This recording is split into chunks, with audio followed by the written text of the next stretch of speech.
జాతీయ స్థాయిలో జరిగే బేస్బాల్ పోటీలకు తెలంగాణకు మొదటిసారిగా ప్రాధాన్యం దక్కడం గర్వకారణమని బేస్బాల్ రాష్ట్ర జనరల్ సెక్రటరీ శ్వేత అన్నారు. సిద్దిపేట జిల్లా గజ్వేల్ పట్టణంలో ఐఓసీ గ్రౌండ్లో జరిగే 5వ సబ్ జూనియర్ రాష్ట్ర స్థాయి బేస్బాల్ పోటీలో శ్వేత పాల్గొన్నారు. తెలంగాణలో ఉన్న బేస్బాల్ క్రీడాకారులు సుమారుగా 900 మంది ఆడుతున్నట్టుగా బేస్బాల్ రాష్ట్ర జనరల్ సెక్రటరీ శ్వేత తెలిపారు.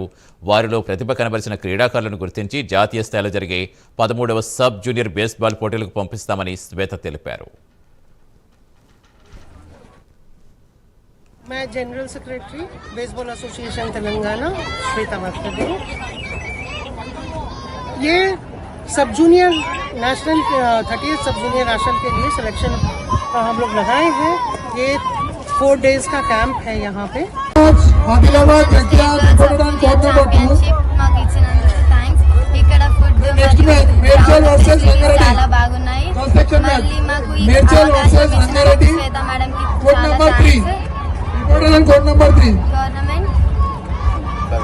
Telangana state level sub junior championship చాలా బాగా జరుగుతుంది.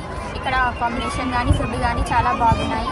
మాకు అవకాశం ఇచ్చిన శ్వేత మేడం గారికి చాలా ధన్యవాదాలు. చదువుతో పాటు గేమ్స్ని కూడా ఎంకరేజ్ చేయాలి, గేమ్స్కి కూడా సహకరించాలి.